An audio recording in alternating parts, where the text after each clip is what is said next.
સુરત જિલ્લાના કુલ 505 શૈક્ષણિક કર્મચારીઓને જૂની પેન્શન યોજનામાં સમાવેશ કરવામાં આવતા સમગ્ર શિક્ષણ જગતમાં સંતોષ અને આનંદની લાગણી ફેલાઈ છે। આ મહત્વપૂર્ણ નિર્ણય બદલ સુરત જિલ્લાના તમામ શૈક્ષણિક કર્મચારીઓ તરફથી રાજ્ય સરકાર તથા જિલ્લા શિક્ષણ અધિકારી કચેરીનો હૃદયપૂર્વક આભાર વ્યક્ત કરવામાં આવ્યો છે। સરકારના સંવેદનશીલ ન્યાય અને દૂરદર્શી અભિગમના પરિણામ સ્વરૂપે લેવાયેલા નિર્ણયથી વર્ષો સુધી નિષ્ઠાપૂર્વક સેવા આપતા કર્મચારીઓને ભવિષ્યની આર્થિક સુરક્ષા મળી છે। માત્ર આર્થિક લાભ પૂરતો સીમિત ન રહેતા નિર્ણય શિક્ષણ ક્ષેત્રે કાર્યરત કર્મચારીઓના માન સન્માન અને ભાવિ નિશ્ચિતતા સાથે પણ જોડાયેલો હોવાનું કર્મચારીઓએ જણાવ્યું।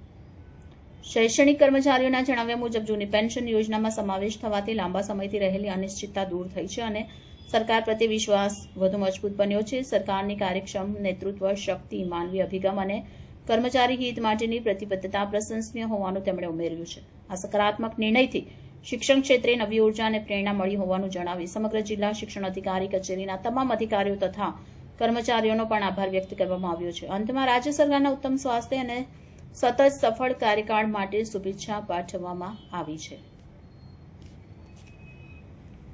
હું લીના દેસાઈ, ઉચ્ચતર માધ્યમિક શિક્ષક સંઘ અને માધ્યમિક શિક્ષક સંઘના પ્રમુખ શ્રી શૈલાબેન દેસાઈ અને વહીવટી સંઘના પ્રમુખ અને વહીવટી સંઘના કર્મચારીઓ દ્વારા આજે સુરત જિલ્લા શિક્ષણ અધિકારી શ્રી કચેરીના ડીઓ સાહેબને અને કલેક્ટરશ્રીને અને ભાજપ સરકારને આજે અમે અહીં આભાર માનવા માટે આવ્યા છીએ કે અમને લોકોને જૂની પેન્શન યોજનાની અંદર તમે અમને સામેલ કર્યા અને 505 જેટલા શિક્ષકોનો તો જિલ્લા શિક્ષણ અધિકારીશ્રીએ રાત દિવસ મહેનત કરીને અમારી ફાઇલ તૈયાર કરી અને આજે અમને જૂની પેન્શન યોજનાની અંદર સામેલ કરી દીધા। અને ભાજપ સરકારનો પણ આ તબક્કે હું ખૂબ જ આભાર માનું છું કે 2005 પછી પહેલાંના જે શિક્ષકો હતા તેને જૂની પેન્શન યોજનામાં તમે સામેલ કર્યા અને બે હાથ જોડીને હું નમ્ર વિનંતી કરું છું કે 2005 પછીના શિક્ષક અને કર્મચારીઓને પણ તમે આ લાભ આપો અને એને પણ જૂની પેન્શન યોજનાની અંદર સામેલ કરો અને એનું આજે શરૂઆત અથવા તો આજે એ વસ્તુનો આજે રજૂઆત કરીએ કે આ આખા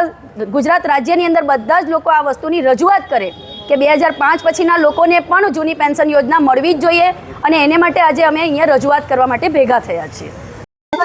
ગુજરાત સરકાર દ્વારા ખૂબ સુંદર નિર્ણય લેવામાં આવ્યો। 1 એપ્રિલ 2005 પહેલા તમામ કર્મચારીઓને ઓપીએસ ની અંદર સમાવેશ કરવામાં આવ્યો છે। સુરતની અંદર 505 જેટલા શિક્ષકોને ઓપીએસ ની અંદર સમાવેશ કરવામાં આવ્યો તે બદલ તમામ શિક્ષકો, ગુજરાત સરકારનો, માન્ય કલેક્ટર સાહેબનો, અમારા બંને શિક્ષણ મંત્રીશ્રીઓનો, પ્રદ્યુમન વાજા સાહેબ અને રીવાબા જાડેજા સાહેબનો આભાર વ્યક્ત કરવા આવ્યા છે।